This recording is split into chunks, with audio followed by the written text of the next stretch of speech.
आज हम बात करेंगे भारत के सबसे चौंकाने वाले और रहस्यमयी मामलों में से एक की, बुराड़ी केस। ये कहानी है एक ऐसे परिवार की जिसने एक साझा भ्रम के चलते अपनी जिंदगी खत्म कर ली। एक ही परिवार के 11 लोग छत से लटके हुए मिले। सबकी आंखों पर पट्टी बंधी थी और मुंह पर टेप लगा था। यही वो पहली खबर थी जिसने पूरे देश को सन्न कर दिया था। 11। सोचिए, ये सिर्फ एक नंबर नहीं है, ये एक पूरे हंसते खेलते परिवार का अंत था।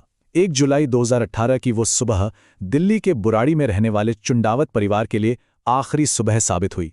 जो हुआ वो आज भी लोगों के जहन में एक सिहरन पैदा कर देता है। तो चलिए कहानी को बिल्कुल शुरू से शुरू करते हैं। एक ऐसी सुबह जब एक ऐसा सच सामने आया जिसकी किसी ने सपने में भी कल्पना नहीं की थी। बात ये थी कि घर अंदर से बंद था। रोज की तरह जब उस दिन परिवार की दुकान नहीं खुली तो पड़ोसियों को थोड़ी फिक्र हुई। दरवाजा खटखटाया, आवाजें लगाईं, लेकिन अंदर से कोई जवाब नहीं। आखिर में एक पड़ोसी ने हिम्मत करके खिड़की से अंदर झांका और जो देखा उसे देखकर उनके पैरों तले जमीन खिसक गई। अंदर का मंजर किसी भी बुरे सपने से ज्यादा भयानक था। एक ही कमरे में छत की लोहे की जाली से 10 लोग लटके हुए थे। सबकी आंखों पर कपड़े की पट्टी बंधी थी, मुंह पर टेप लगा था और हाथ भी पीछे बंधे हुए थे। लेकिन जो बात सबसे ज्यादा अजीब थी वो ये कि घर में कहीं भी जबरदस्ती घुसने का या कोई हाथापाई का निशान तक नहीं था। मतलब सब कुछ बहुत ही शांत तरीके से हुआ था और यही बात पुलिस को उलझा रही थी। और ये 10 लोग ही नहीं थे। घर की सबसे बुजुर्ग सदस्य 77 साल की नारायणी देवी, उनका शव एक दूसरे कमरे में मिला। और देखिए कितनी अजीब बात है, मेज पर रात का खाना लगा हुआ था, लगभग वैसे का वैसे ही, और सुबह के पूजा पाठ की तैयारियां भी पूरी थी। ऐसा लग रहा था मानो उन्हें पूरा पूरा यकीन था कि वो अगली सुबह उठने वाले हैं। तो पुलिस के सामने सबसे बड़ा सवाल क्या था? क्या ये एक मास मर्डर था? किसी ने आकर पूरे परिवार को मार दिया? या फिर कहानी कुछ और ही थी, कुछ ऐसी जिसकी कोई सोच भी नहीं सकता।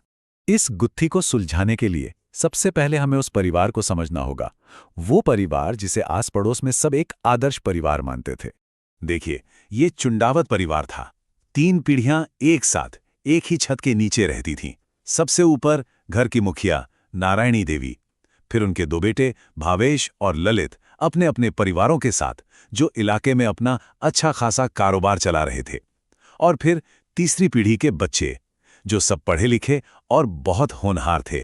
आप किसी से भी पूछ लीजिए, पड़ोसियों से, रिश्तेदारों से, सब यही कहते थे कि ये तो आइडियल फैमिली है। पूजा पाठ करने वाले लोग थे लेकिन कोई कट्टरता नहीं थी। कामयाब थे पर उनमें घमंड बिल्कुल नहीं था। और यही बात तो सबसे ज्यादा डराती है कि जो परिवार बाहर से इतना नॉर्मल, इतना परफेक्ट दिखता था, उसके बंद दरवाजों के पीछे आखिर ऐसा क्या चल रहा था। और उस क्या का जवाब मिला एक ऐसी जगह से जिसकी उम्मीद किसी को नहीं थी। अब हम बात करेंगे उस सबूत की जिसने इस पूरे केस की दिशा ही बदल दी। वो थी कुछ डायरियां। पुलिस को घर की तलाशी के दौरान 1-2 नहीं बल्कि पूरी 11 डायरियां मिलीं। और ये कोई आम डायरी नहीं थीं। इनमें पिछले 11 सालों का हर एक राज लिखा हुआ था। और पता चला कि ये डायरियां घर का छोटा बेटा ललित लिखता था। और यही डायरियां इस पूरे केस की चाबी साबित हुई। जब उन डायरियों को पढ़ा गया तो जो सच सामने आया वो दिमाग सुन करने वाला था। ललित का दावा था कि उसके मृत पिता भोपाल सिंह की आत्मा उसके अंदर आती है और उससे बात करती है। और हैरानी की बात यह है कि पूरा का पूरा परिवार इस बात पर यकीन करता था, बिना किसी सवाल के। ये डायरियां असल में एक इंस्ट्रक्शन मैनुअल की तरह थीं। सुबह 5 बजे उठना है, ये वाला अनुष्ठान करना है, आज खाने में ये बनेगा। यहां तक कि घर की बातें किसी बाहरी इंसान को नहीं बतानी है। और वक्त के साथ ये निर्देश और भी अजीब होते चले गए। कभी कभी पूरे परिवार को कई कई दिनों तक मौन व्रत रखना पड़ता था, तो कभी हफ्तों तक उपवास। और फिर डायरी में उस आखिरी रात का जिक्र आया, वो मोक्ष का अनुष्ठान। उसमें साफ साफ लिखा था कि सबको क्या करना है। एक तय तरीके से छत की जाली से लटकना है, अपनी आंखों पर पट्टी बांधनी है ताकि सीधे भगवान के दर्शन हो। और सबसे अहम बात, डायरी में लिखा था कि जैसे ही अनुष्ठान पूरा होगा, पिताजी आएंगे और सबको बचा लेंगे। उन्हें इस बात पर रत्ती भर भी शक नहीं था कि उनकी मौत हो सकती है। लेकिन सवाल ये उठता है कि ऐसा कैसे हो सकता है? एक पढ़ा लिखा समझदार परिवार एक साथ एक ऐसे भ्रम का शिकार कैसे हो गया? चलिए अब इसके पीछे की साइकोलॉजी को समझने की कोशिश करते हैं। तो देखिए, ये सिलसिला शुरू हुआ 2007 में, जब परिवार के मुखिया भूपाल सिंह की मौत हुई। इसके कुछ समय बाद ही ललित ने यह कहना शुरू किया कि उसे अपने पिता की आवाज़ सुनाई देती है, वो उसे रास्ता दिखाते हैं। और हुआ ये कि अगले 10 सालों में परिवार ने वाकई में काफ़ी तरक्की की। उनका बिजनेस अच्छा चला, घर में खुशहाली आई, और उन्होंने इस हर कामयाबी को पिताजी के आशीर्वाद से जोड़ लिया। बस यहीं से उनका यकीन इतना पक्का हो गया कि वो सही और गलत का फर्क ही भूल गए। साइकोलॉजी की भाषा में इस हालत को शेयर्ड साइकोटिक डिसऑर्डर कहते हैं। ये एक बहुत ही रेयर कंडीशन है, जिसमें एक इंसान का वहम या भ्रम उसके साथ रहने वाले दूसरे लोगों में भी फैल जाता है। ये बिल्कुल एक दिमागी इन्फेक्शन की तरह है, और ऐसा अक्सर तब होता है जब कोई परिवार समाज से कटकर रहने लगता है और अपनी हर बात के लिए सिर्फ एक ही इंसान पर निर्भर हो जाता है। बिल्कुल वैसा ही जैसा चुनावत परिवार में ललित के साथ हो रहा था। और यही बात चुंडावत परिवार के लिए एक ट्रैप बन गई। बिजनेस में फायदा हुआ, ये पिताजी की वजह से हुआ। बच्चों के स्कूल में अच्छे नंबर आए, ये पिताजी का आशीर्वाद है।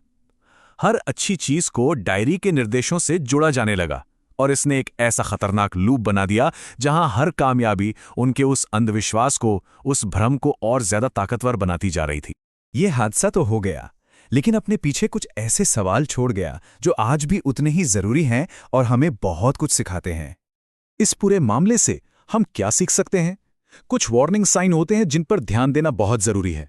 जैसे अगर कोई अपने पूजा पाठ या धार्मिक मान्यताओं को लेकर बहुत ज्यादा छिपाव करने लगे, अगर परिवार में कोई एक सदस्य ये दावा करे कि वो किसी आत्मा या भगवान से सीधे बात करता है, या फिर ऐसे रीति रिवाज हों जिनमें खुद को तकलीफ देना शामिल हो, तो ये सब बहुत बड़े खतरे के संकेत हैं।